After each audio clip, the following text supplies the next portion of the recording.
What's up, everybody? Tyson Roush. Let's talk Jets. Our thoughts and prayers go out to everybody down in Florida and in the path of the hurricane.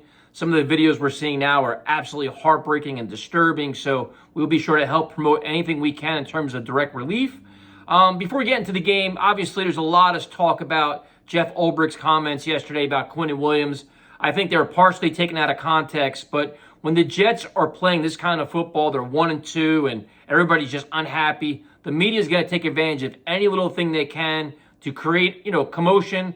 I don't blame Quinnen Williams for not taking the bait today and talking to the media because nothing good's going to come out of it. He's going to be asked 35 questions about what did Jeff Ulbricht mean, whatever else. Listen, we all know by now the rotations don't make sense, that Quinnen Williams should play more. I think as the season plays out, he probably will play more, and they're going to make adjustments. It's only been 3 weeks. I think if the defense struggles, Salah's going to get more involved, and they're going to get their best playmakers on the field. And I think we all know that Quinnen Williams is in very good shape too. So it's much ado about nothing. But like I said, when the Jets are bad or when they're playing poorly, this kind of stuff is going to be a distraction. And Salah and these guys just got to ignore it. I mean, Salah taking shots at the media is never a good look because you're never going to win that battle. You're just giving more fuel to the fire, especially after that receipts thing a couple weeks ago. Anyway, Jets Steelers. And it's funny because if you watch both teams and the fan bases, it's kind of like a game both teams think they can win. Like, this is like the get-right game for the Steelers. And for the Jets, it's a get-back-on-track game where you get the 2-2.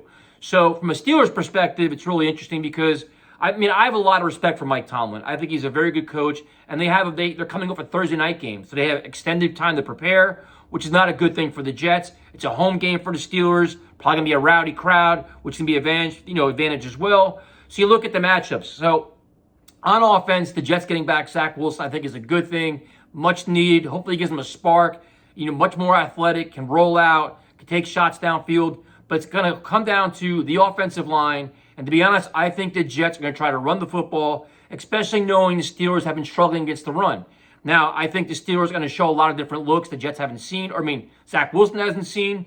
But it's going to come down to run the football, Breece Hall, run the football, Michael Carter, use the short passing game, feature your tight ends, get the ball in the hand of your playmakers. We've been saying this for a couple weeks now, but especially with Zach, who's going to be rusty, is get him in rhythm, get him in sync, get the ball out of his hands.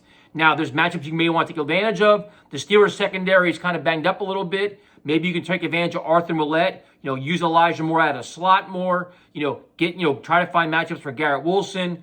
But I think there's a lot of pressure on Mike LaFleur to get Zach Wilson comfortable early on. Now, I also think the Steelers haven't been blitzing. I think you may see more blitzes this week where they're going to try to rattle Zach Wilson. Get him off his game. Give him happy feet. Get him unsettled. Maybe they blitz Miles Jack. Maybe they blitz Devin Bush.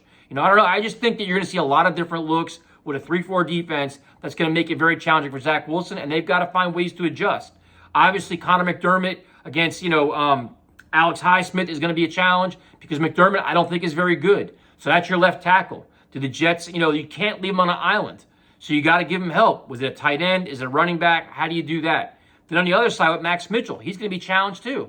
They got Cam Hayward. They got a lot of guys they can challenge the offensive tackles with. So we're going to see how that goes. Defensively, the Steelers' offense has been struggling as well. Mitch Trubisky's trying to get in sync with all. They got a lot of really good receivers. They got, a really good running back in Najee Harris. They got Freiermuth at tight end. It's just a matter of Trubisky being comfortable in the pocket and getting a chance to throw the ball. And then the Steelers have experienced some drops, so that kind of helped, if they clean all these things up. I have this a kind of conviction with Mike Tomlin teams that you give them this kind of time, at home, they're going to clean up a lot of their mistakes because they don't want to be in the situation they're in. They know their season, they're going to go into the heart of their schedule. This is a game they kind of have to win. So when you have George Pickens, when you have Chase Claypool, I think they may try to attack Michael Carter in the slot. Maybe use Claypool there, get him involved and see how they can do that because, Sauce Gardner and DJ Reed are doing a pretty good job on the outside. So as always, it comes down to the defensive line, and the Jets got to stop the run.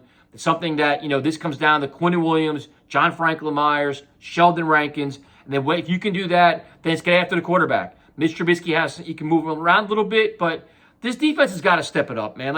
It seems like every week we do the same preview. It's like the defensive front's got to do more. Now they're missing Quincy Williams, so Quan Alexander's going to play more, which could be a good thing. But this defensive front has got to shed blockers and make tackles and get after the quarterback, wrap him up, get them to the ground.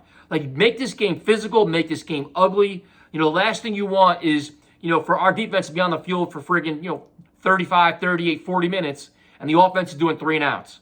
So defense has got to do their job, offense has got to do their job, and this game is kind of probably about all in the trenches, because I have a funny feeling it's going to be a low-scoring, ugly game where it's going to be like a 17-13 kind of game. I don't think it's going to be any high-scoring shootout by any means.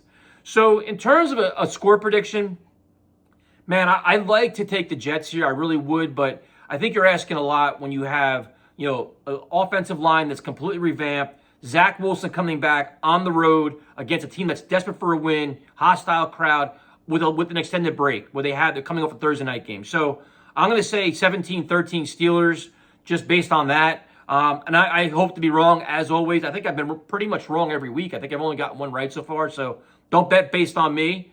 But it's just where we're at right now. Like, it's like a lot of unknown. Like, you don't know how they're going to react in the situation. You know, I thought they were going to react a lot better last week and play better, stronger, and faster. They didn't, especially on defense. Will they man up this week and do that? If they don't, and the other thing too is starting out fast. The Jets defense cannot allow the Steelers to get the ball and march right down the field and score a touchdown to start the game. Because if you start out 7-0, you know, 10-0, 10-3, the game gets away from you. Zach starts pressing. The Steelers will start blitzing. It'll become a mess. So they got to start off from the first whistle just much better, much faster. So we'll see. I'm excited to see Zach back. I really am. Hopefully he can surprise us and do a lot of really good things, but I think this is a really tough spot for him. Hopefully it's a very competitive game, and the Jets sneak out one in the end, but we'll see.